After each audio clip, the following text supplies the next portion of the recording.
తిరిగి BCN news కి స్వాగతం. అనంతపురం జిల్లా రాయదుర్గంలో ఎన్డీఏ కూటమి నేతల మధ్య విభేదాలు బయటపడ్డాయి. రాయదుర్గం ఎమ్మెల్యే కాలువ శ్రీనివాసులు టార్గెట్ గా మాజీ ఎమ్మెల్యే కాపు రామచంద్రారెడ్డి తీవ్ర విమర్శలు చేశారు. ఓబులాపురం గనుల్లో అక్రమంగా ఐరన్ ఓర్ ను తరలించే వారికి ఎమ్మెల్యే కాలువ శ్రీనివాసులు సహకారం అందిస్తున్నారని ఆరోపించారు. రాయదుర్గంలో మట్టి ఇసుకతో పాటు సీబీఐ అధికారులు సీజ్ చేసిన ఐరన్ ఓర్ ను కూడా టీడీపీ నాయకులు అక్రమంగా తరలిస్తున్నారని అన్నారు. ఎన్నో రకాల గుడ్లు గోపురాల కింద దాన్ని డబ్బులు ఇచ్చినా నాకు ఎక్కడ కానీ లంచాలు తీసుకొచ్చిన అవసరం లాలే. అభివృద్ధి గురించి మాట్లాడినారు. అభివృద్ధి నిల్లు వసూలు ఫుల్లని. నేను మీ అందరికీ చెప్తా ఉన్నా, మన దేశానికి స్వాతంత్రం వచ్చిన తర్వాత నా 5 సంవత్సరాల్లో అయిన అభివృద్ధి కన్నా ఎక్కువ ఏ 5 సంవత్సరాలు అయింది అంటే నేను రాజకీయాలు పూర్తిగా వదులుకుంటా. లెక్కలేసుకోండి, ఎన్ని రోడ్లు వేస్తాం, ఎన్ని పనులు జరిగినాయి, ఎంత వచ్చింది లెక్కలేసుకోండి. స్వాతంత్రం వచ్చిన తర్వాత ఏ 5 సంవత్సరాల్లోనన్నా నాకత మళ్ళీ అధికాలే అంటారు. 57 తార్ రోడ్లు ఇచ్చిన ఎన్ని గ్రామాలకి, ఒక్కొక్క రోడ్డు 2-3 గ్రామాలకి కవర్ అయినా కూడా ఎంత కవర్ అవుతుంది? 57 తార్ రోడ్లు టెండర్ అయిపోయి, రోడ్లు అయిపోయి, ఫుల్ అయిపోయినాయి.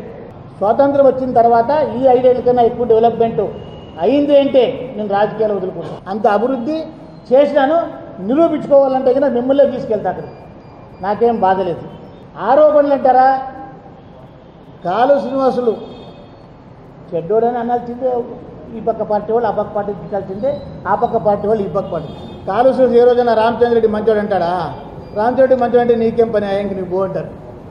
రాజకీయాల్లో ఒకరిపైన ఆరోపణలు ప్రత్యేక చేసుకుంటారు. ఒకవరకు కొన్ని వాస్తవాలు ఉంటాయి, కొన్ని అతిశయోక్తులు కూడా ఉంటాయి.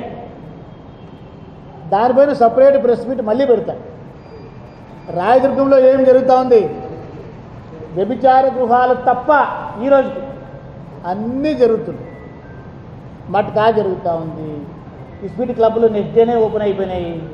జగన్ టైంలో క్లబ్లు బంద్ అయిపోయింది.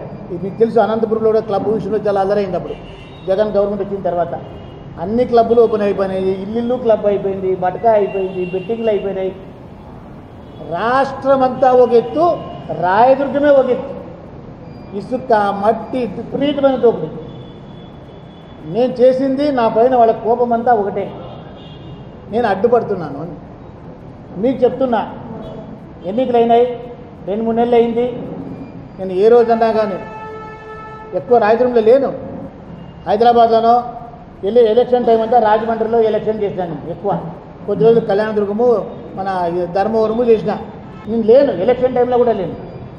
తర్వాత కూడా లేను, ఊర్లోనే లేను ఎక్కువ. ఎప్పుడో ఒకసారి పోతే, వారంకో నెలకో పోతే అట్లా పోయి అట్లా వస్తున్నాను.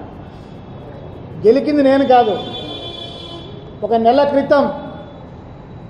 క్రితం మేజర్ మీడియా అంతలో గత 5 సంవత్సరాల్లో రామచంద్రారెడ్డి ఓబులాపురం మైన్స్ నుంచి ఐరన్ ఓర్ దొంగతనం చేశాడని చెప్పి చాలా మీడియాలో వచ్చింది, చాలా పేపర్లలో వచ్చింది, మెయిన్ స్ట్రీమ్ మీడియాలోనే వచ్చింది. నా పైన నేరుగా 5 సంవత్సరాలు ఓఎంసీ మైన్ తీసుకున్నానంటే నేను క్లారిఫై చేసుకోవాలనా లేదా? దానికి సంబంధించి నేను ఏం అడగలే. ఒక లెటర్ రాసిన 19/7/2024 కాలువ శ్రీనివాసులు పొగడల్లా, నువ్వు రాజ్య పగులు దోచుకోవాలా, రామచంద్రరెడ్డి అడ్డుపడితే రామచంద్రరెడ్డి పైన ఆరోపణలు చేసి ప్రెస్ మీట్లు పెట్టాలా? ఇదే కదా నీ ప్లాను? శ్రీశైలం జలాశయానికి వరద పోటెత్తింది. ఎగువన కురుస్తున్న భారీ వర్షాలకు వరద వచ్చి చేరడంతో 6 గేట్లు ఎత్తి నీటిని దిగువకు విడుదల చేశారు. స్పిల్వే ద్వారా 1.67 లక్షల క్యూసెక్కుల నీటిని విడుదల చేశారు. ఎగువ నుంచి శ్రీశైలానికి 1.64 లక్షల క్యూసెక్కుల నీరు వస్తుంది. శ్రీశైలం గరిష్ట నీటి మట్టం 885 అడుగులు కాగా ప్రస్తుతం 884.4 అడుగులు ఉంది. శ్రీశైలం గరిష్ట నిల్వ 215.8 టీఎంసీలు కాగా ప్రస్తుతం 212.9 టీఎంసీలుగా ఉంది. తెలంగాణలో వరద నష్టంపై సీఎం రేవంత్ రెడ్డి సమీక్ష నిర్వహించారు. ఈ మీటింగ్ కు కేంద్ర మంత్రులు శివరాజ్ సింగ్, బండి సంజయ్ హాజరయ్యారు. ఒకే రోజు అత్యధికంగా 40 సెంటీమీటర్ల వర్షం కురిసిందని, రోడ్లు, ఇళ్లు, బ్రిడ్జ్లు దెబ్బతిన్నాయని వివరించారు. వరద నష్టం 5,438 కోట్లు ఉంటుందని ప్రాథమిక అంచనా వేశారు. తెలంగాణకు సాయం అందించాలని కేంద్ర వ్యవసాయ శాఖ మంత్రి శివరాజ్ ను కోరారు. వార్తలు ముగించే ముందు ముఖ్యాంశాలు మరొకసారి. జంగారెడ్డిగూడెంలోని గణపతి ఆలయంలో చవితి వేడుకలు, స్వామిని దర్శించుకుని పూజలు నిర్వహించుకుంటున్న భక్తులు.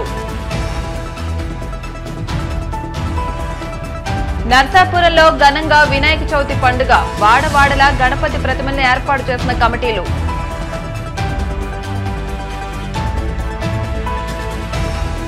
రాజమండ్రి శివార్లో చిరుతపులి సంచారం, సీసీ కెమెరాల ఆధారంలో గాలింపు చర్యలు చేపట్టిన అధికారులు.